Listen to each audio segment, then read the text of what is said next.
राधा स्वामी जी। बाणी बाणी अज्ञात अनामी सतनाम सतपुरुष की। आज की सत्संग वीडियो का विषय है आत्मा से परमात्मा को बनने की यात्रा कब और कैसे शुरू होती है। भीतर की यात्रा कैसे शुरू होती है। रूहानी मंडलों पर जाने की यात्रा कब और कैसे शुरू होती है। तो चलिए इसी विषय के संदर्भ में आज की सत्संग वीडियो आरंभ करते हैं। गुरु प्यारी सत्कारयोग साथ संगत जी, सबसे पहले तो आप सभी के भीतर बैठे परमात्मा को मेरा प्रणाम। तो चलिए सभी अपने अपने गुरु महाराज को याद करते हुए इस सत्संग वीडियो को सुनने की कृपा करें और आनंदित होने की कृपा करें। जैसा कि पिछली सत्संग वीडियो में मैंने कहा कि हम सभी अकेले होने से डरते हैं, और दूसरे मैंने बात कही थी कि हम अपने मन के पात्र को कभी नहीं भर सकते हैं। हमारा जो मन है ये कभी भी भरता नहीं है। मन ऐसा अंधा कुआं है जिसमें सारी दुनिया की संपदा भी डाल दी जाए, इसी दुनिया की ही नहीं, जितनी भी धरतियां हैं इस दुनिया में, इस ब्रह्मांड में गैलेक्सीज की गैलेक्सीज हैं, उनकी संपदा भी डाल दी जाए तब भी यह मन कभी तृप्त होने वाला नहीं है। अंतस की यात्रा के कुछ नियम हैं, आत्मा से परमात्मा हो जाने के कुछ नियम हैं, भीतर की यात्रा के कुछ मार्गदर्शक हैं, भीतर की यात्रा के राह पर लगे कुछ मील के पत्थर हैं, उनकी मैं चर्चाएं करने वाला हूं। अभी तो मैं बस इतना ही कहने से शुरुआत करना चाहूँगा कि तुम सभी जो भी खोज रहे हो वो बाहर ही खोज रहे हो। तो मैं कहता हूँ कि बाहर ही खोजते ना रह जाना। अब बाहर की खोज से मेरा क्या मतलब है, क्या कहना चाहता हूँ बाहर की खोज से। सबसे पहली खोज तो ये होती है कि तुम सभी परमात्मा को किसी बाहर मंदिर, मस्जिद, गुरुद्वारा में ढूंढते हो, किसी गुरु के चरणों में ढूंढते हो, सोचते हो कि किसी गुरु के पास चले जाएं तो हमें अंतस की संपदा मिल जाएगी, अंतस की संपदा मिल जाएगी और हम पूरे हो जाएंगे। तो तुम लोग बाहर ही बाहर हो, या तुम सत्संग सेंटरों में चले जाते हो, या तुम बाबा जी महाराज जैसे गुरुओं को आग्रह करते हो कि जी हम पर दृष्टि डालो, हम पर नज़र मारो, या हमारे सर पर हाथ रख दो, क्या पता हमारा कुछ फ़ायदा हो जाए। फ़ायदा हो जाए यही तुम्हारी दौड़ है। सोचते हो कि कुछ बाहर से मिल जाए। उससे भी पहले की मूर्ता होती है, तीर्थों स्थानों पर जाते हो, हवन यज्ञ करते हो, दान पुण्य करते हो, कोई जप करता है, कोई तप करता है, कोई धुनियाँ रमाए बैठता है। इतनी गर्मी में अब भी मैंने YouTube पे वीडियोस देखी कि लोग हैं जो धुनियाँ साइड में लगाई हुई हैं और बीच में बैठे हुए हैं और खुद को सिद्ध पुरुष कहलाते फिरते हैं। मैं नहीं कहता कि ये बात गलत है, परंतु ये सभी भी दौड़ जो है ना, ये बाहर की दौड़ है। इस बाहर की दौड़ में भी ऐसा ही है जैसे हम बाहर खोजते हैं। सुई तुम्हारे घर में खोई है और ढूंढ तुम बाहर रहे हो। चले गए तुम हिमाचल में, तुम्हारा घर है डिस्ट्रिक्ट ऊना में, सुई तुम्हारी खो गई तुम्हारे घर पे। तुम भाई सुई ढूंढने लगे घर से बाहर, यहाँ तक कि गाड़ी उठाई, चल पड़े दिल्ली, चल पड़े चंडीगढ़, चल पड़े मुंबई की ओर, खारे हमें सुई मिल जाए। पर क्या ऐसा घूमने फिरने से सुई मिलेगी? क्या किसी गुरु के पास जाने से तुम्हें अपनी आंतरिक संपदा मिलेगी? तुम बाहर ही बाहर खोज रहे हो ना। अब किसी गुरु ने तुम्हें बताया कि चलो ठीक है, अंतस में खोजो, अंतस में खोज करो, आंख बंद करो, मौन बैठ जाओ, ये लो तुम 5 नाम का जप करो, ये 3 नाम का ये सिद्धि करो, ये विधि करो, तुम बैठ जाओ। फिर तुम क्या करते हो? गुरु कहता है कि जी तुम ये करो, करने लगते हो। उसके बाद तुमने, गुरु ने क्या बताया होता है कि भाई इस करने के बाद तुम जब भीतर उतरते जाओगे एक पॉइंट ऐसा आएगा जहाँ पे तुम्हें पता लग जाएगा कि तुम कौन हो। परंतु होता क्या है, होती बड़ी उल्टी बात है। जैसे ही तुम ये साधना करने लगते हो, कोई भी किसी प्रकार की साधना, चाहे श्वास क्रिया करी, चाहे विज्ञान भैरव तंत्र के 112 सूत्र अपनाए, चाहे गुरु नानक देव जी के अनुसार चले, चाहे ये जाप किया शुरू, चाहे 5 नाम का जाप शुरू किया, फिर क्या होता है, अब कईयों को विशेष शक्ति प्राप्त हो जाती है। कई दूसरों का मन पढ़ने लगते हैं, कई आसमान में बादल आते हैं उसको हटाने लगते हैं, कोई बारिश करवाने लगता है, कोई किसी को पुत्र देने लगता है, कोई धन संपत्ति देने लगता है। तो ये क्या है, ये भी तो भाई बाहर की दौड़ है। खुद को तुमने जाना नहीं, जाने बगैर तुम लोग साधु संत सन्यासी बन गए, पांव पुजवाने लगे, तो तुम लोगों को बुद्धिमान कौन कहेगा। क्योंकि अहंकार भी मन से ही उत्पन्न हुआ है। क्योंकि मन कभी भरता नहीं, अहंकार भी कभी भरता नहीं। अहंकारी हो जाते हो, फिर कईयों को कोई प्रकाश दिखता है, प्रकाश दिखता है, कईयों को और भी बहुत सारी सुंदर सुंदर चीज़ें दिखती हैं। कईयों को आसमान में उड़ने का अनुभव होने लगता है, कईयों को आसमान में उड़ने का अनुभव होता है, कईयों को अपना जो आने वाला कल है उसके बारे में पता लगने लगता है कि जी कल क्या होने वाला है। कई मन पढ़कर उसको बताने लगते हैं, कई बीमारियों के इलाज बताने लगते हैं। तो ये जो भी अनुभव होते हैं ये भी बाहर की ही दौड़ है। हालांकि तुम लोग आंख बंद करके बैठते ज़रूर हो, परंतु मैं इसे अंतस की दौड़ नहीं कहता, अंतस में ठहरना नहीं कहता। माफ़ करना, अंतस की दौड़ नहीं होती। तो मैं क्या कह रहा था कि भाई अंतस में ठहरना ही सबसे बड़ी बात होती है। तुम अपने अंदर ठहरने लगे, सोई हुई शक्तियाँ जगने लगी, सोई हुई शक्तियाँ जगने लगी, आसमान में उड़ने का एहसास होने लगा, आने वाला कल दिखने लगा, दवाइयों का पता होने लगा, ये होने लगा, वो होने लगा। जब होने लगा तुम सब अपने डेरे बना लेते हो, कोई कोई गुरु बन बैठा है, कोई कोई गुरु बन बैठा है। सच्चाई का उनको भी नहीं पता, खुद को जाना नहीं, खुद को जाने बगैर दूसरों को उपदेश करते फिरते हैं, उपदेश करते फिरते हैं, खुद तो डूबे हुए ही हैं, दूसरों की आस्था भी डुबा देते हैं, दूसरों को भी मारते हैं। क्योंकि दूसरे अज्ञानी हैं, तुम थोड़े बहुत जानते थे, तुमने दूसरों को भी भ्रमित कर दिया। तो ये जो दूसरों को भ्रमित करने वाली चीज़ है, यही सबसे बड़ा पाप है। मैं इस दुनिया में और कोई पाप नहीं मानता, केवल दूसरों को भ्रमित कर देना।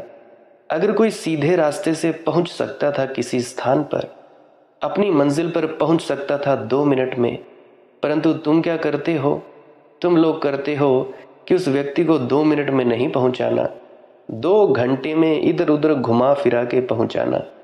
घुमा फिरा के पहुंचाते हो, पहुंचाना क्या तुम खुद नहीं पहुंचे हुए होते और दूसरों पर दावा करते हो कि हम तुम्हें पहुंचा देंगे। ये बात सरासर झूठी है। तो मैं कह रहा हूँ ये भी बाहर की दौड़ है। तो मैं कहता हूँ बाहर की दौड़ में खोजते न रह जाना, क्योंकि बाहर कितनी ही संपदाएं दिखाई पड़ें, वे मन के पात्र को कभी भी भर नहीं पाती हैं। तो सावधान, जिनको भी कुछ अनुभव हुआ, फिर से कामना मत करना कि ये दोबारा हो चाहे ना हो, इसकी फिक्र ना करना। चाहे कुछ भी दिखे, कुछ भी हो जाए, जब तक तुम लोग खुद को जान ला लो कि हम कौन हैं, खुद को देख ना लो, अनुभव ना कर लो, महसूस ना कर लो, तब तक मेरी बात याद रखना, तब तक जो भी तुम करोगे ये बाहर की दौड़ है। सच कहूँ तो इस परम तत्व में जब तुम बैठ जाते हो, अपने आपे में हो जाते हो, तो वहाँ पे आपको पता पाप क्या है। सबसे बड़ा पाप बोलना पाप है। जब तुम बोले कि वो पाप हुआ, जैसे ही तुमने शब्द निकाला पाप हुआ। अब भी जो मैं बोल रहा हूँ ये भी एक पाप समान ही है, कूड़ा है, कचरा है। पर मेरी बात याद रखना, ये जो भी इशारे कर रहा हूँ, इन इशारों की मदद ले लेना, मदद लेकर तुम अपने भीतर चले जाना। जैसे ही भीतर जाने लगो तो इन जो मेरी बातें हैं इनको भी फेंक देना। कूड़ा है, ये कचरा है, कुछ नहीं है। जैसे मैं कहता हूँ कि पुराने शास्त्रों को जला दो, भीतर जाने लगो तो इस कचरे को भी जला देना। मेरी बातों को भी छोड़ देना। अंतस में उतरने लगो तो मेरी बातों को शरीर के साथ ही बाहर छोड़ देना। हाँ, कुछ जो सावधानियां बताया करता हूँ उनको अपना लिया करो, और जब भीतर जाने लगो तो भाई उन सावधानियों को याद रखना। बाद में मेरे से भी चिपटे मत रहना कि जी मालिक की मौज सत्संग पर मनदीप भाई बताता है तो भाई मेरे से चिपक जाओ। मेरा कोई दावा नहीं है, मेरी कोई ऐसी इच्छा नहीं है कि भाई तुम लोगों को कहीं से उखाड़ूं और अपने साथ जोड़ लूं। नहीं भाई, मैं वो हूँ, मैं उस कांटे के समान हूँ। तुम्हारे पाँव में एक कांटा गड़ा हुआ है, कांटा गड़ा हुआ है, मैं वो कांटा हूँ। तुम्हारे पाँव में गड़े कांटे को हटा दूँ, फिर तुम मुझे भी छोड़ देना। अब मुझे एक बात बताओ, तुम्हारे पास एक सुई है, पाँव में कांटा गड़ गया। अब वैसे तो है भी सुई कांटा, सुई एक दूसरा कांटा है, और जो तुम्हारे पाँव में गड़ा है वो पहला कांटा है। जब तुम अपने पाँव में गड़े हुए कांटे को सुई के माध्यम से निकालते हो, तो जैसे ही तुमने अपनी सुई के माध्यम से पाँव में गड़ा कांटा निकाला, तो क्या तुम उस सुई को भी अपने पाँव में डाल लेते हो? बिल्कुल नहीं, कोई ज़रूरत ही नहीं। अगर तुम सुई को भी उस कांटे की जगह डाल दोगे अपने पाँव में, तो तुमसे बड़ा मूर्ख कोई नहीं होगा।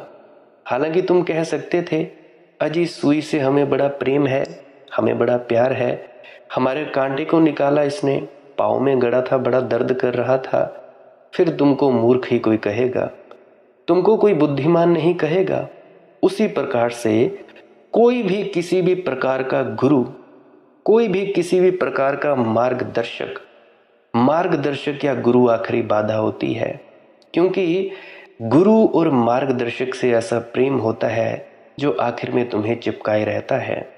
आज का जो ये प्रवचन है ये उन सब के लिए हैं जो अपनी आखिरी मंजिल पर हैं, बस छलांग लेने को है। छलांग लगती क्यों नहीं है? क्योंकि गुरु से चिपटे पड़े हैं, अपने मार्गदर्शक से चिपटे पड़े हैं। और जो नए नए अभी संतमत में आए हैं, ध्यान साधना कर रहे हैं, उनको मैं नहीं कहता कि अपने गुरु से चिपकाहट छोड़ दो। पहली कक्षा के विद्यार्थियों के लिए मैं यही कह रहा हूँ, पहली कक्षा के साधकों के लिए केवल यही कह रहा हूँ, तुम अपने गुरु पर निष्ठा रखो, अपने मार्गदर्शक पर निष्ठा रखो।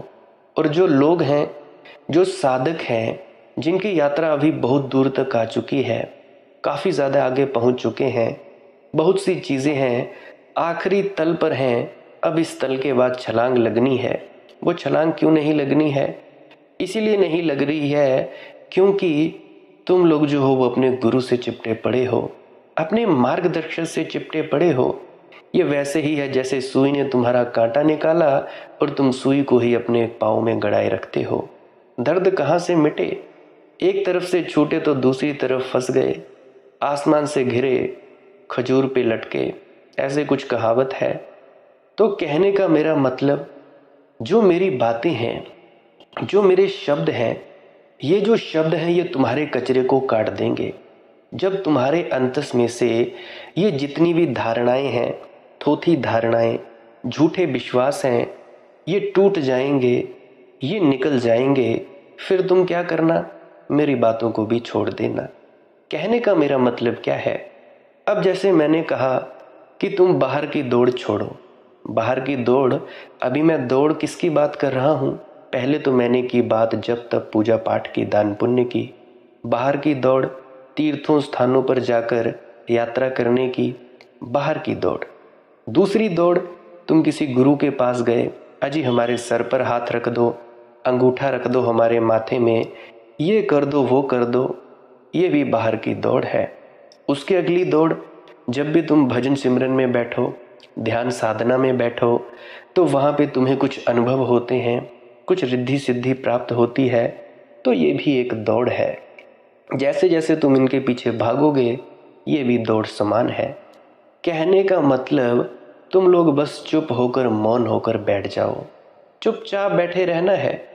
अब जैसे मैंने कहा कि तुम चुप हो जाओ, तुम हो गए चुप, तुम हो गए मौन, बस बैठ गए। और जैसे ही बैठे, फिर उसके बाद मेरी कोई बात याद करने की ज़रूरत नहीं है, मुझे कोई याद रखने की ज़रूरत नहीं है। मैं नहीं चाहता कि तुम किसी के पास चिपके पड़े हो और अब मेरे पास आकर चिपटे पड़ो। सच्चा मार्गदर्शक वही है जो तुम्हें किसी भी प्रकार के बंधन में नहीं बांधता, सब बंधनों से मुक्त करता है। वो एक कहावत है या शायद वाणी है, गुरु मिले जो बंधन काटे। तो अगर गुरु भी किसी के लिए बंधन की तरह प्रतीत हो तो गुरु उस बंधन को भी काट देता है। याद आती है मुझे, एक शिष्य थे महात्मा बुद्ध के शिष्य थे या शायद महावीर के शिष्य थे, कहानी मुझे याद आती है। खैर तुम छोड़ो नामों को। एक गुरु थे, उनके शिष्य थे, जीते जी उनको कुछ उपलब्ध नहीं हुआ, अपने भीतर गए नहीं तो उनके गुरु ने क्या किया? गुरु ने कहा बाकी शिष्यों से कि मैं मरने वाला हूँ। जो उनका प्रिय शिष्य था वो अब तक अपने भीतर नहीं पहुँच पाया था। आखिरी बाधा क्या थी? आखिरी बाधा थी कि वो अपने गुरु से ही स्नेह करे फिरता था। तो फिर उसके लिए गुरु ने एक तरकीब लगाई। क्या तरकीब लगाई? गुरु मरने को थे। उन्होंने अपने जो शिष्य था उसको बोला कि भाई फलाने गांव से भिक्षा ले आ। जो शिष्य था भिक्षा लेने के लिए गया और पीछे से उसके गुरु ने प्राण त्याग दिए। जैसे ही वो शिष्य था वो भिक्षा लेकर वापस आया तो उसने देखा कि गुरु तो मरे पड़े हैं। तो उसने पूछा क्या मेरे लिए कोई संदेश? बाकी शिष्यों ने एक पर्ची थी, उस पर गुरु ने कुछ लिख दिया था। पर्ची दी उसे और बोला था कि पर्ची देनी उस वक्त है जब वो चीखे चिल्लाए रोए पीटे, उसके बाद देनी है, उसके पहले नहीं देनी है। तो जब वो शिष्य पहुंचा था, रोया चिल्लाया पीटा, गुरुदेव ये क्या हुआ क्या नहीं, मुझे क्यों भेजा दूर, मुझे क्यों नहीं आपने पास बुलाकर मेरे साथ में मरने क्यों नहीं दिया। तो फिर जब वो रो चुका फिर उसके शिष्यों ने उसे पर्ची दी। उस पर साफ साफ लिखा था कि मेरे प्रिय शिष्य, मैं तुम्हारा गुरु हूँ। आज तक तुम अभी आखिरी पड़ाव पर हो, तुम इसीलिए नहीं पहुँच पाए। आखिरी बाधा मैं थी, अब मैं आखिरी बाधा भी जा रहा हूँ। तो अब जैसे ही मैं जाऊँगा तुम रोओगे पीटोगे चिल्लाओगे। उसके बाद ये जो शिष्य हैं ये तुम्हें ये पर्ची दे देंगे, तो तुम इस पर्ची को पढ़ना। अब आखिरी बाधा से भी तुम्हें मुक्त किए दे रहा हूँ। तो जैसे ही उसने वो पर्ची पढ़ी उसको बात समझ में आ गई कि आखिरी जो बाधा है वो मेरी गुरु की ही थी। मैं दुनिया के मोह से तो छूटा, गुरु के मोह ने मुझे पकड़ लिया। गुरु का मोह भी तो मोह ही है। हाँ, शुरुआत में ठीक है, ये ऐसे ही ठीक है जैसे शुरुआत में आप लोग क ख ग पढ़ते हो, 1 2 3 4 पढ़ते हो, ABC पढ़ते हो, ऊड़ा आड़ा पढ़ते हो। शुरुआत में कायदा ठीक है, पर 10वीं कक्षा में पहुंचने पर भी कायदे को छातियों से घुमाकर लेकर घूमोगे तो भाई तुमको बुद्धिमान कौन कहेगा? मेरे ख्याल से कोई नहीं कहेगा। कायदा सीखने के लिए था, शुरुआत के लिए था। कायदे से आगे बढ़ो। गुरु सहारा था, सहारा दिया उसने और तुम सहारा लेकर अंदर जाने लगो। फिर उस सहारे को भी छोड़ दो, उस खूंटी को भी छोड़ दो, सहारे को छोड़ दो, भीतर उतर जाओ। मैंने कल या परसों एक बात बताई थी। एक आंटी जी हैं, भीतर में गई, रूह की चढ़ाई हो गई, चढ़ने लगी। सूरत जब ऊपर चढ़ी, जैसे उन्होंने याद किया अपने गुरु को, पैसे ही नीचे फेंक दी गई। तो इसका क्या मतलब है? मतलब सिर्फ इतना ही, सब सहारे त्याग दो। डर लगे तो देखो क्या हो जाएगा। अरे कोई नहीं मरता, ना कोई कभी मरा है ना मरेगा, इतनी तो गारंटी दे देता हूँ। अभी आप लोगों के सामने बात कर रहा हूँ, नहीं मरा। आपके गुरु हैं, अगर मैं ब्यास वाले सदगुरु की बात करूँ, 40 साल से बोल रहे हैं, मरे नहीं। चरण सिंह जी इतने साल बोले, मरे नहीं। सावन सिंह जी इतने साल बोले, अंतस में पहुंचकर मरे नहीं। तो बहुत से संत महात्मा हैं, उन्होंने जब अपने अंदर अपने आप को जाना, मरे नहीं।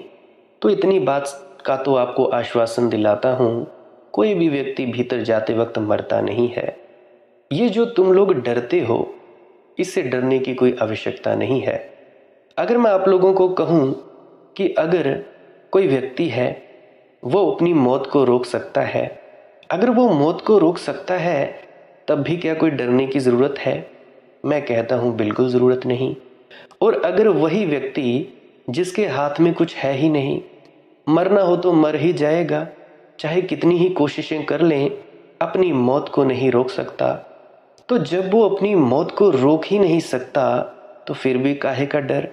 एक तो होता है कि जी तुम किसी चीज़ को काबू कर सकते हो, तो काबू कर सकते हो, फिर भी कोई चिंता लेने की आवश्यकता नहीं। और जब तुम किसी चीज़ को काबू कर ही नहीं सकते तब तो चिंता लेने की ज़रूरत ही क्या है। एक और उदाहरण, बारिश आने लगी, बादल आए, बारिश आने लगी। अब बारिश को तुम लोग काबू नहीं कर सकते, तो जब काबू कर ही नहीं सकते तो उसमें दिक्कत ही क्या, तो चिंता ही क्या।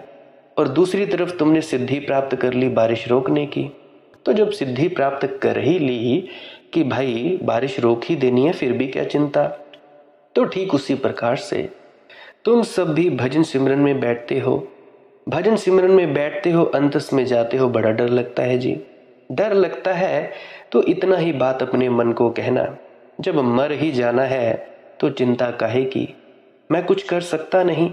अब मान लो कोई व्यक्ति है, परमात्मा उसी के उसी वक्त उसकी सांस रोक दे, वो कहे कि मैं 100 साल जीऊंगा, उसी के उसी वक्त सांस रोक दे, तो क्या वो कुछ कर पाएगा? क्या वो टांगे अड़ा के बैठेगा? बिल्कुल नहीं कुछ कर सकता। जिसने जाना है उसी वक्त परमात्मा उसकी सांस खींच लेता है, मर गया। जिसने नहीं जाना है हॉस्पिटलों में सड़े रहते हैं, सड़ते हैं, और क्या होता है। मैं गया था, मुझे बात याद आती है, मेरी बुआ जी बीमार हो गई, शुगर एकदम से बढ़ गई, मेरी पत्नी भी बीमार थी तो बढ़ गई। मैं वहाँ पे इंतज़ार कर रहा था बाहर बुआ जी के लड़के के साथ, तो कर रहा था, वहीं से व्हील चेयर पर एक दादी गुजरी। दादी गुजरी, उसका जो सर था बाईं तरफ, उसको कैंसर हो गया था, कैंसर हो गया था, इतनी दुर्गंध आ रही थी उसके सर से। ये भी कर्मों का खेल, तो सड़ते ही हैं और क्या करते हैं। और क्या होता है, तुम कहते हो मरने के बाद नरक भोगोगे, मैं कहता हूँ हॉस्पिटलों से बड़ा कोई नरक नहीं है, वहां से बड़ा कोई भी नरक इधर नहीं है। सब हिसाब किताब इधर ही हो जाता है। कोई ये नहीं कि खास तुम्हारे लिए अलग से कोई व्यवस्था करनी पड़ेगी और स्वर्ग की और नरक की। जो व्यक्ति अभी सुखी हैं स्वर्ग में हैं, जो व्यक्ति अभी हॉस्पिटल्स में हैं, बीमार हैं, कोई परेशानी है, दुख है, तकलीफ है, वो नरक में है। इससे ज़्यादा स्वर्ग और नरक की परिभाषा हो नहीं सकती। तुम लोग कहते हो नरक में आग में जलाया जाएगा, ये किया जाएगा, वो किया जाएगा, तो अगर श्री कृष्ण की यह वाणी सत्य है, नयनम छिंदन्ति शस्त्राणि नयनम दहति पापकः न चैनम क्लेदन्त्याप्यो न शोषितो मारुतः, अगर ये बात सत्य है कि आत्मा को ना तो शस्त्र काट सकता है, ना आग जला सकती है, ना ही उसको हवा सुखा सकती है, आत्मा को कुछ नहीं हो सकता, तो कौन सी आग में जलाया जाएगा आत्मा को? जरा यार तुम सोचो भी, अपनी बुद्धि का भी प्रयोग किया करो। फालतू की चीजों में अपनी बुद्धि का प्रयोग करते हो, जरा इधर भी प्रयोग कर लो। अगर श्री कृष्ण की वाणी ये सत्य है कि आत्मा को कुछ नहीं हो सकता, तो भाई कौन सी आग में जलेंगे, कौन से नरक की आग में जलेंगे? बच्चों को डराने के लिए ये कहानियां काफी हैं, पर मैं नहीं कहता कि जो बड़े हैं उनको डराने के लिए ये कहानियां ठीक हैं। ये बचकानी बातें हैं, ये परियों की कहानियां पहली दूसरी कक्षा में ठीक लगती हैं, परंतु तुम लोग 22-22, 23-23 साल के हो, 45, 50-50 साल के हो। अरे 50 साल की तो छोड़ो, 75 साल के बूढ़े हुए डरते हैं कि स्वर्ग नर्क होता है। अरे कुछ नहीं होता है, मैंने देख लिया, मैंने ढूंढ लिया, मुझे तो ना मिला, किसी को मिल जाए तो मुझे बताना। ये बच्चों के लिए कहानियां ठीक हैं। तो भाई जब श्री कृष्ण ही कह रहे हैं कि आत्मा को कोई जला नहीं सकता, शस्त्र काट नहीं सकता, तो भाई कौन सी आत्मा को सड़ाया जाएगा? कौन से कड़ाहों में उसके पकोड़े तले जाएंगे? कौन से तेल में उबाला जाएगा? कौन से नरकों की आग में सड़ाया जाएगा? सुनी सुनाई बातें, कोई इस शास्त्र से सुन ली, कोई उस शास्त्र से सुन ली।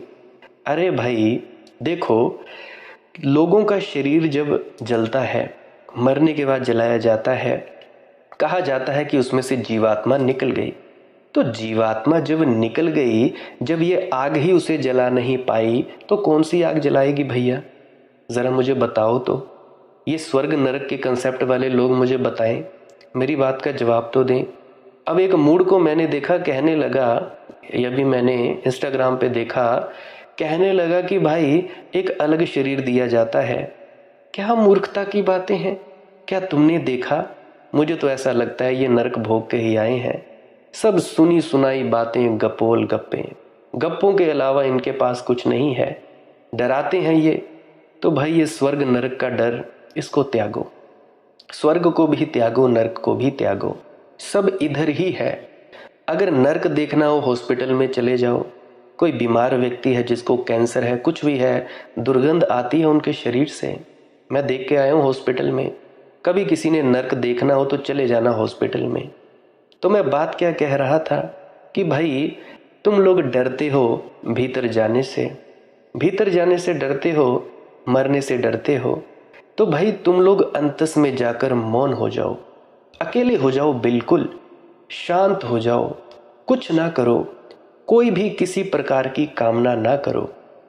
अभी मैंने कहा कि परम तत्व में जो तुम्हारा होना है, सबसे बड़ा पाप है बोलना।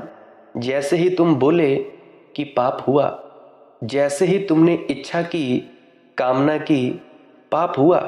मैं कहता हूं इस धरती पर गुरुओं को अहंकार है गुरु होने का, शिष्यों को अहंकार है शिष्य होने का, सत्संग करने वालों को अहंकार है सत्संग करने का, सत्संग सुनने वालों को अहंकार है सत्संग सुनने का, सेवा करवाने वालों को अहंकार है सेवा करवाने का, सेवा करने वालों को अहंकार है सेवा करने का। देखता हूं मैं सत्संग सेंटरों में जाता हूं, एक व्यक्ति हुक्म देता है, सेक्रेटरी हो या कोई भी जो तुम्हारा जत्थेदार हो, ये कर दो वो कर दो, फिर बाद में आ ही जाता है। बाहर से दिखे ना दिखे, अंतस में सूक्ष्म मैं हो ही जाती है। और बाहर से कहते हैं अजी मैं तो चरणों की धूली हूं, आपके दासों का दास हूं, सब मिथ्या है, सब थोथी बातें हैं। जब वो ये बात बोले तो तुम लोग उनकी आंखों में चमक तो देखना। मैं तो देखता रहता हूं, जाता हूं, दरबार में भी जाता हूं, सत्संग सेंटरों में जाता हूं। कहते हैं कि जी हम कुछ नहीं हैं, पर अंतस में ये कुछ नहीं होने का अहंकार बनाए फिरते हैं। कहने का मतलब कुछ नहीं होने का भी अहंकार नहीं होना चाहिए। मतलब कि बोले कि पाप हुआ, इच्छा की कि पाप हुआ, कुछ भी होने का, कुछ बनने का। अगर साधु साधु होते हुए भी ये चाहत करता है कि कोई मुझे साधु बोले, जान लेना वो सच्चा साधु नहीं है। संत अगर संत होकर भी संत है, परंतु वो कहता है कि भाई मैं संत हूं, मुझे संत कहा जाए, तो वो सच्चा संत नहीं है। संत को तो पता ही नहीं है। अब देखो ये जो परम तत्व है, परम तत्व जो है ये सभी को अपनी अपनी विशेषता देता है। ब्रह्मा को ब्रह्मा का पद, विष्णु को विष्णु का पद, महेश को महेश का पद देता है, आनंद को आनंद देता है, अनुभव को अनुभव देता है। ये वो पद है, ये वो परम तत्व है। ये परमात्मा ही सभी को अपनी अपनी विशेषता देता है। सभी के भीतर होते हुए भी सभी से अलग है। अब देखो तुम सभी के भीतर बोल रहा है, मेरे भीतर बोल रहा है, सभी में वो परम तत्व विद्यमान है, परंतु सभी के भीतर होते हुए भी सभी से अलग है। बस यही तो अनुभव करना है। भीतर जाओ, चुपचाप मौन होकर बैठ जाओ। तो यहाँ सबसे बड़ा पाप मैंने क्या कहा? बोलना। बोले कि ये पाप हुआ। सबसे बड़ा पाप कामना, इच्छा। अगर तुम लोग इसकी भी इच्छा करते हो कि मैं परमात्मा हूं, ये भी तुमने बोला, तब भी पाप हो गया। बात पाप हो गई। तो मैं कहता हूं भीतर चले जाओ, मौन हो जाओ और कुछ ना करो। तो मैं बात करता था कि बाहर ही खोजते ना रह जाना, ये सब बाहर की दौड़े हैं। एक भी विचार अगर अंदर चलता हो तो जान लेना अभी वो अवस्था आई नहीं, अभी वो परम मौन की अवस्था आई नहीं। तो भाई बाहर ही खोजते ना रह जाना। बाहर कितनी ही संपदाएं दिखाई पड़े, मन के पात्र को कभी भी नहीं भर पाती हैं। मुझे कहानी याद आती है।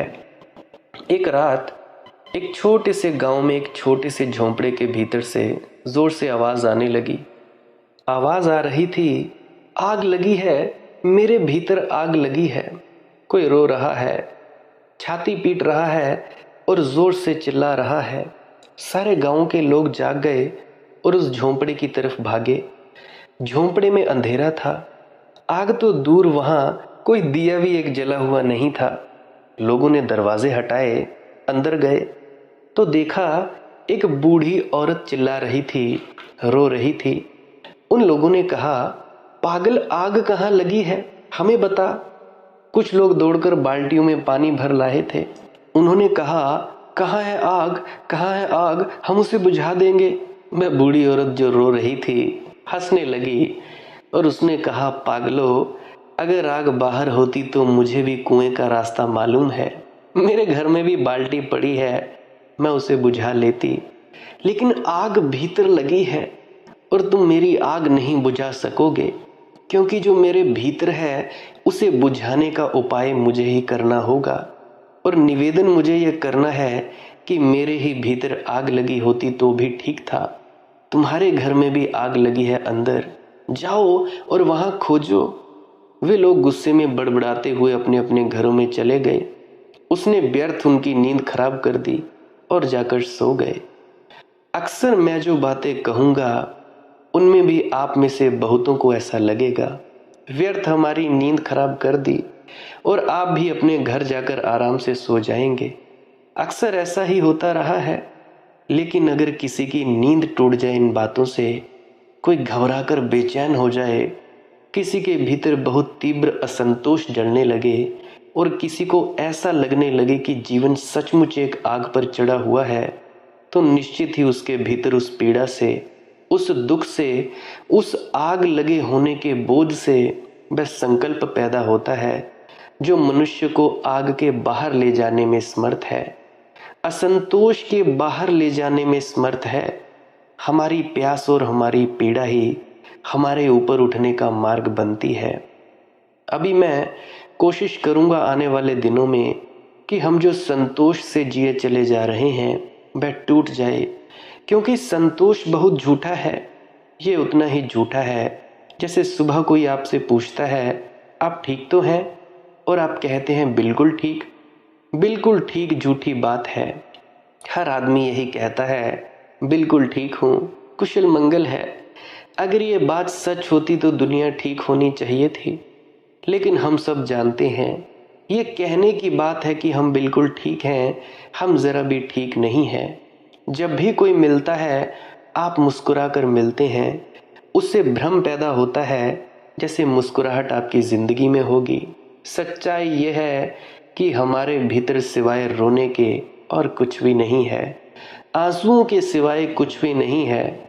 लेकिन हम ऊपर की मुस्कुराहट से भीतर के इन सब आंसुओं को छुपा लेने में इतने होशियार हो गए हैं कि दूसरों को भी हम धोखा देने में समर्थ हो ही जाते हैं। निरंतर दूसरों को तो धोखा देते देते खुद को भी धोखा देने में समर्थ हो जाते हैं और ऐसा भ्रम पैदा हो जाता है, हम खुश हैं, हम प्रसन्न हैं, हम आनंदित हैं।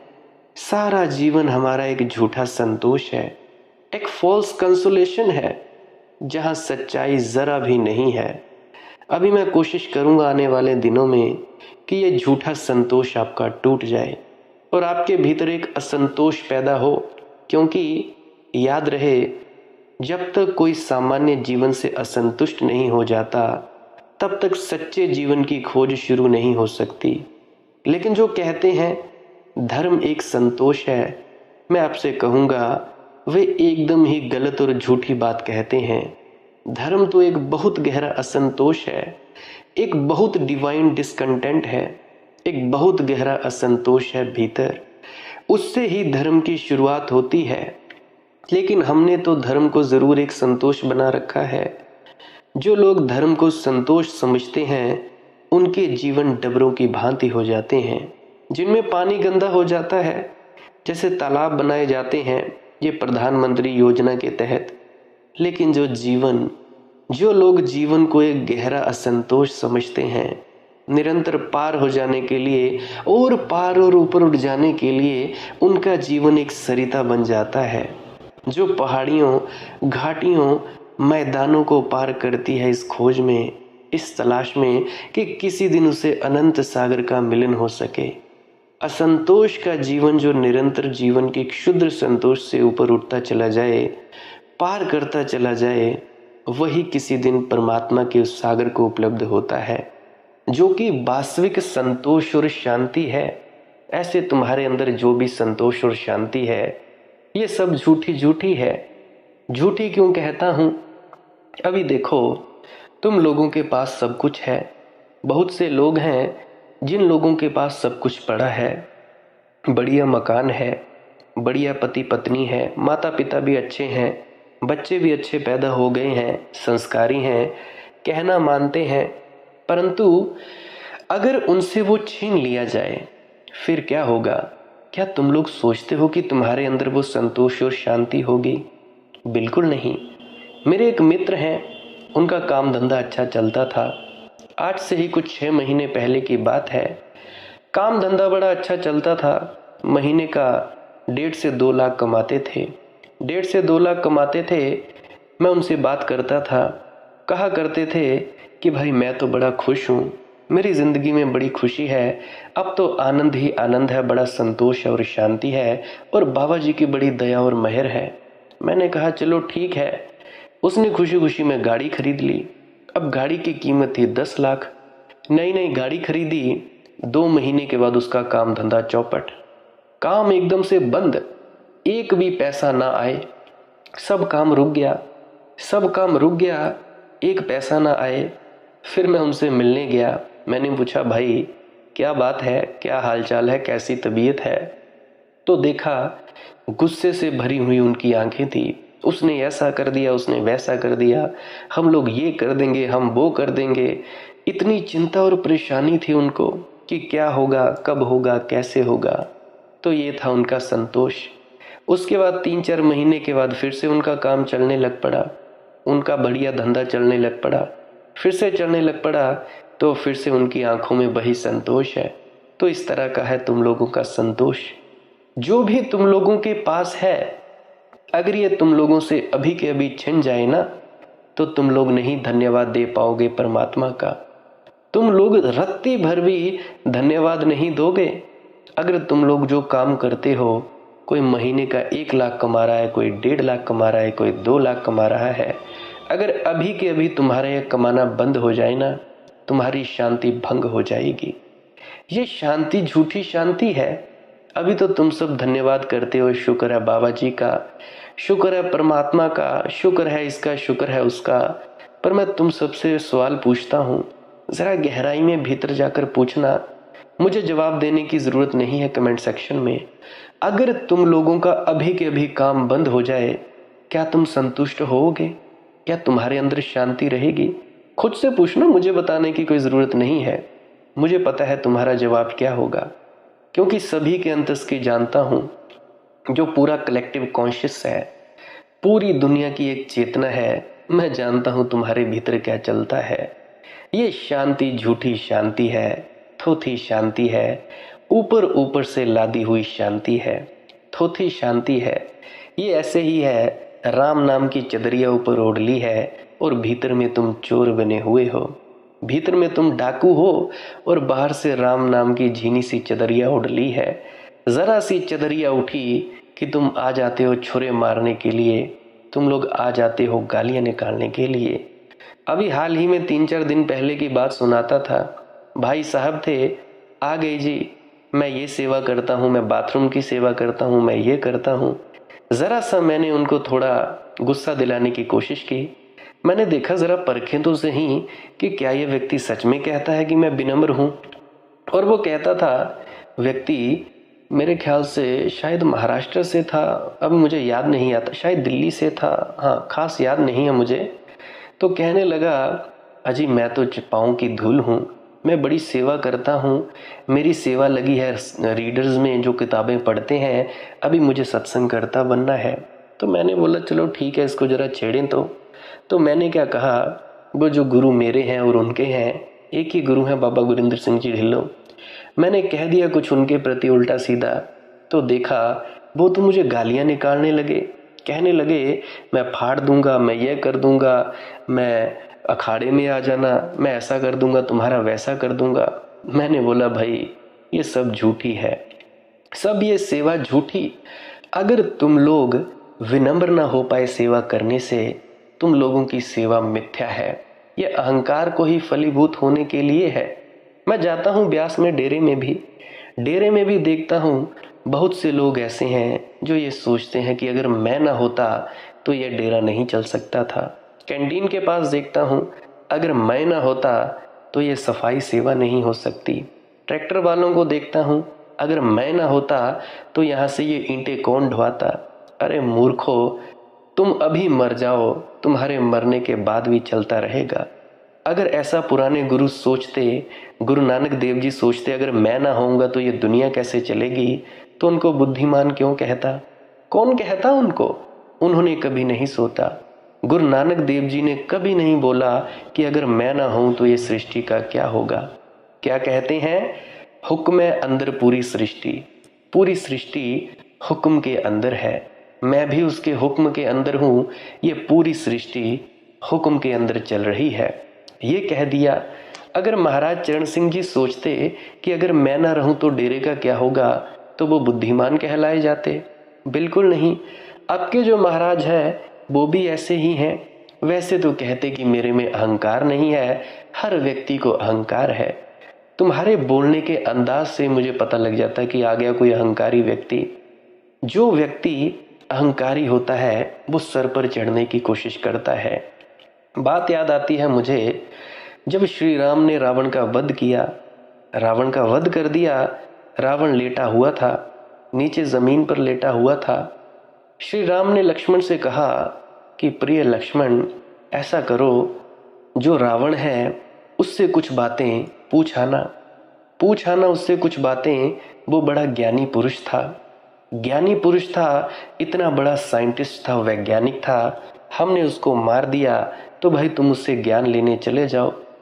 तो लक्ष्मण कहने लगे कि भैया, अरे इस दुष्ट के पास क्या ज्ञान होगा, क्या ये हमें सिखाएगा? तो श्री राम कहने लगे, देखो भाई लक्ष्मण, जो थे रावण बहुत बड़े विद्वानी थे, इतने बड़े पंडित थे, चारों वेदों के ज्ञाता थे, सब कुछ उसके काबू में था, फिर भी तुम्हें अवश्य जाना चाहिए। तो लक्ष्मण गए। तो जब लक्ष्मण गए तो रावण के सर की साइड में खड़े हो गए।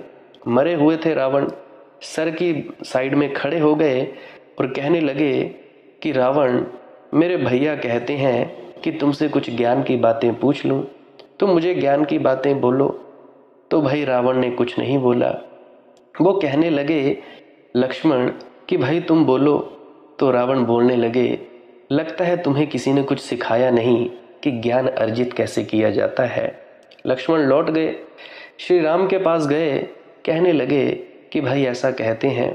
तो श्री राम कहते हैं कि हाँ, वो बात सत्य कहते हैं कि भाई तुम्हें अभी जानने का वो रास्ता नहीं पता लगा कि ज्ञान कैसे अर्जित किया जाता है। तो श्री राम ने कहा, अब की बार लक्ष्मण तुम ऐसा करना कि उनके पाँव में पड़कर प्रणाम करके पूछना कि हमें कुछ ज्ञान दो। फिर जब लक्ष्मण गए तो उनके पाँव में पड़े, हाथ जोड़े और कहा कि महात्मन, मुझे कुछ ज्ञान देने की कृपा करें, मैं चाहता हूं कि आप मुझे कुछ बताओ। तब जाकर रावण ने उसे ज्ञान दिया। क्या ज्ञान दिया? रावण ने लक्ष्मण को ज्ञान देते हुए कहा कि किसी भी शुभ या अच्छे काम के लिए देरी नहीं करनी चाहिए, वहीं अशुभ काम के लिए जितना मोहवश करना पड़े उसे उतना टालने का प्रयास करना चाहिए। और दूसरा, अपनी शक्ति और पराक्रम में इतना घमंड नहीं करना चाहिए या इतना अधिक अंधा नहीं होना चाहिए कि शत्रु तुच्छ लगने लगे। मुझे ब्रह्मा जी से वरदान मिला था कि मानव और वानर के अलावा मुझे कोई भी नहीं मार सकेगा, लेकिन इसके बावजूद मैंने तुम्हें तुच्छ मान लिया और यही मेरी सबसे बड़ी भूल थी, जिस कारण आज मैं मरणासन्न अवस्था में पड़ा हुआ हूँ। रावण का तीसरा उपदेश था कि अपने शत्रु और मित्र के बीच पहचान करने की समझ होनी चाहिए। कई बार शत्रु को अपना मित्र समझ लेते हैं, जो कि बाद में हमारे शत्रु साबित होते हैं। वहीं जिसे हम शत्रु समझकर पराया कर देते हैं, वही हमारे असली मित्र होते हैं। रावण ने लक्ष्मण को ज्ञान देते हुए कहा कि अपने जीवन के गूढ़ रहस्यों के बारे में किसी को भी नहीं बताना चाहिए, फिर चाहे वह आपका कितना भी सगा क्यों ना हो। क्योंकि विभीषण जब लंका में था तब वह मेरा शुभेच्छु था, और जब वह राम की शरण में गया तो मेरे ही विनाश का कारण बन गया।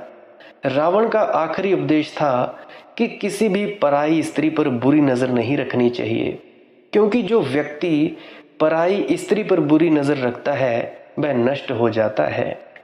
तो ये उपदेश उसने लक्ष्मण जी को दिया। तो लक्ष्मण जी ने उपदेश कैसे हासिल किया? विनम्र होकर।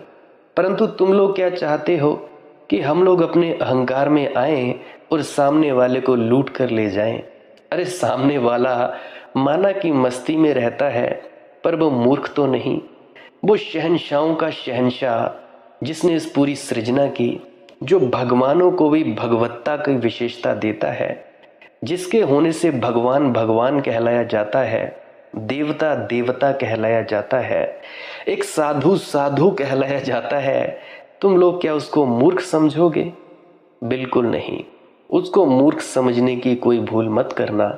जो शहंशाहों का शहंशाह है, घट घट के अंतर की जानत, घट घट के अंदर की बात जानता है वो। तो भाई इस मूर्खता में मत पड़ना। अहंकार में आकर कुछ पूछोगे तो भाई कभी नहीं बताया जाएगा। तुम लोग कहते हो मैं ये हूं, मैं वो हूं। अरे भाई क्या लेना है? तुम लोग चाहे कुछ भी हो, तुम उस भगवत्ता के सामने शून्य हो। एक तिनका मात्र भी समान नहीं हो, एक कण मात्र भी नहीं हो। एक छोटा सा रेत का कण होता है ना, तुम उस परम सत्ता के सामने शून्य भी नहीं हो। इतना भी कहना बेइज्जती होगी। ये जितना भी ब्रह्मांड है, ब्रह्मांडों का ब्रह्मांड, उसका भी भगवान जो है वो है परम तत्व। वो होता है परम मौन में। और जब वो भगवान को भगवान होने का भी विशेषता दे देता है, फिर सो जाता है, भूल जाता है। तुमने कभी टीवी में देखा नहीं, नारायण को देखा नहीं, जरा सी आंख खोला कुछ बोला, फिर से भूल गए। तो उसी प्रकार से भी इस परम पद में अपने परमात्मा होने का भी बोध नहीं है। ये भी बोध नहीं कि मैं ही परमात्मा हूँ, सब कुछ नष्ट, कुछ नहीं। जब तुम अपने भीतर पूरे डूब जाओगे, तुम लोगों को पता लगेगा कि मैं तो कुछ भी नहीं। अगर ना भी होता तब भी कोई फर्क ना होता, अगर मैं हो गया हूं तब भी कोई फर्क नहीं पड़ेगा। तो भाई चिंता मत करो। तो इसीलिए प्रेम से आया करो, अहंकार वश ना आया करो। नहीं तो कईयों का तो परमात्मा कॉल ही नहीं अटेंड करने देता, और जो कोई आ देते हैं तो भाई उनको वो झाड़ देता है। इसमें मेरा कोई कसूर नहीं है। तो भाई विनम्र होकर आया करो। अगर कुछ लेना है तो भाई लेने के लिए झुकना तो पड़ेगा। याद रखना, जब भी बारिश पड़ती है, ऊंचे ऊंचे पहाड़ होते हैं, ऊंचे पहाड़ों पर कभी पानी नहीं टिकता। टिकता किधर है? जहाँ पे गड्ढा होगा, गड्ढा होगा जहाँ पे खाई होगी, बीच में गहरा गड्ढा होगा, वहीं पे सबसे पहले पानी भरता है। तो याद रखना, विनम्रता वश आना, अहंकार वश ना आना। कुछ नहीं मिलेगा। अरे किसी के पास कुछ नहीं मिलेगा। जो कुछ भी मिलेगा विनम्रता से, समर्पण से मिलेगा। तो भाई अपनी थोड़ा वाणी में सुधार करो, अपने आचरण में सुधार करो। क्या तुम फालतू के अहंकारों में पड़े हो? हम ये हम वो। अरे भाई गुरु जब गुरु होने के अहंकार से नहीं भरता तो तुम लोग तो क्या हो? तुम लोग तो अभी शिष्य भी नहीं बने हो। शिष्य तुम तब बनोगे जब समर्पण करोगे, वरना नहीं। मेरे ख्याल से आज मैं बहुत कुछ बोल चुका हूँ। तो मेरी ये प्रार्थना है, भजन सिमरन किया करें। सिमरन और भजन दो प्रक्रियाएं हैं, मतलब एक ही प्रक्रिया के दो हिस्से हैं। एक सिमरन, दूसरा भजन। सिमरन में क्या करते हैं? चुपचाप चौकड़ी मारकर या टांगे सीधी कर कर बेड, सोफे, जहां भी आप बैठना चाहे बैठ जाएं, चाहे किसी के सर पर बैठ जाएं, बस बैठ जाएं। बैठें, आंख बंद करनी है, आंखों के सामने देखते रहना है। ना तो आंखों पर ज़्यादा दबाव डालना है, ना ही जोर डालना है। सहजता से आंख बंद करनी है। शरीर को बिना हिलाई डुलाई रखना है। बैठना है, जैसे भी आप सुखासन में बैठ सकें बैठे रहना है। हिलाना डुलाना नहीं है शरीर को। और अपना मंत्र जप चालू कर देना है। चालू कर दोगे, बाहर के जो जितने भी विचार होंगे वो रुकेंगे। जितने भी आलतू फालतू के विचार रुक कर एक ही जो जप करते हो उसमें ठहर जाएंगे। एक ही जप का विचार चलेगा। उसके बाद क्या करना है आपने? हाँ, उसके पहले एक बात याद आती है। आप लोग अपने सदगुरु की आंखों का और माथे का ध्यान कर सकते हो एकाग्रता के लिए। इससे क्या होता है, एकाग्रता पैदा होती है और इसी एकाग्रता की मदद हमने लेनी है। अब इस एकाग्रता का क्या करोगे भाई? अब इसका अगला स्टेप है शब्द धुन को सुनना या प्रकाश को देखना, या अगर कुछ भी दिखाई और सुनाई नहीं दे रहा है तो अपने ही आपे में, अपने में ही होने में बैठना। कुछ नहीं करना है। अंधेरा दिखता हो तो वहां पे ही रहें, उसी शांति में रहें।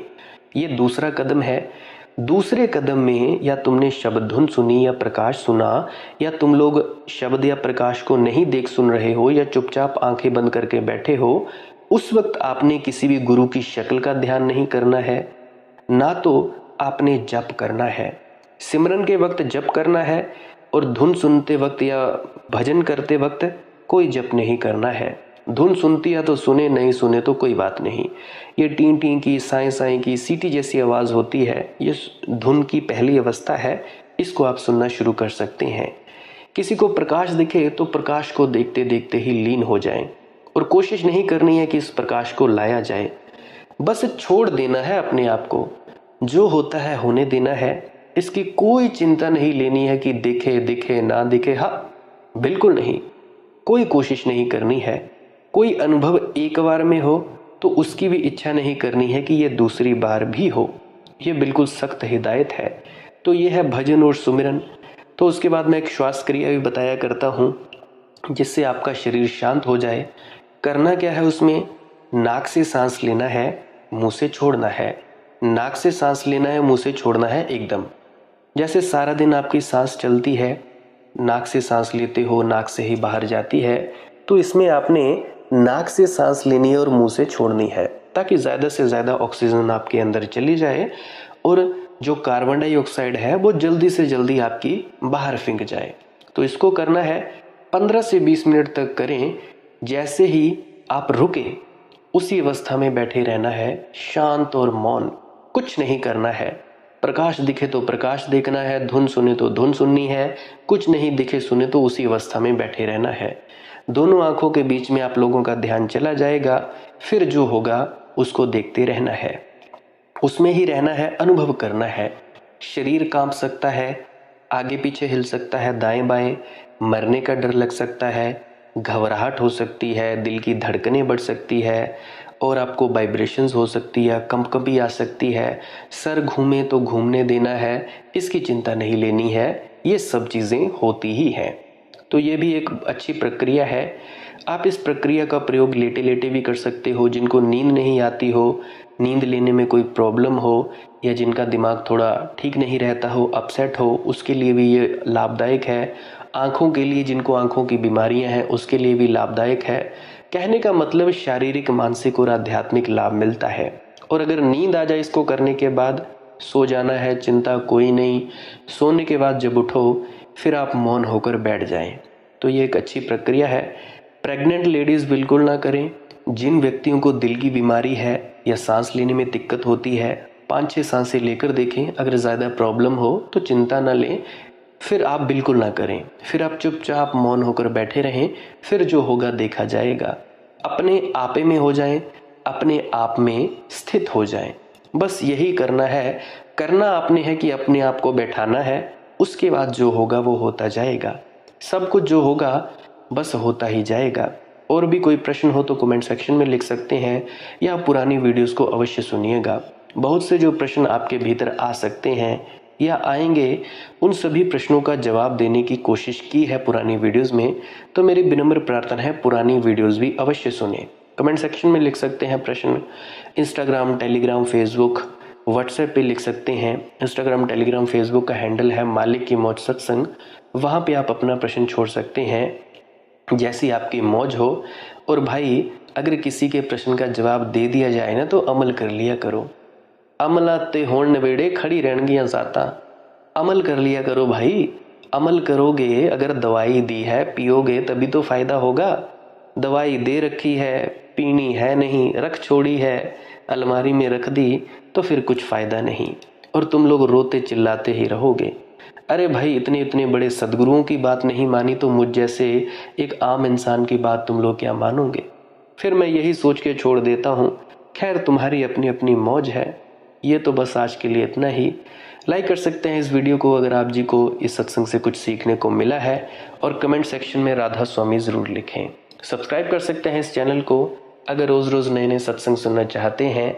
सत्संग का वक्त रहता है सुबेरे 5:05 पर। जो भी खुशकिस्मत भाग्यशाली जीव है वो इस सत्संगों का आनंद ले सकता है। बाकी अगर कोई नहीं भी सुनना चाहे वो भी उसकी मौज है। आप लोगों की अपनी अपनी मौज है। आप लोग सभी परम तत्व हो, परमात्मा हो। अब आपको मैं क्या ही कह सकता हूँ। और उसके बाद शेयर करना हो तो कर सकते हैं।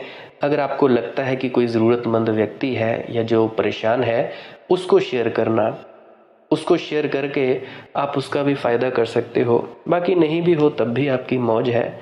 आप इन सत्संग वीडियोस का प्रयोग ले सकते हो ध्यान में उतरने के लिए, अपने प्रश्नों का जवाब लेने के लिए, अंतस में उतरने के लिए।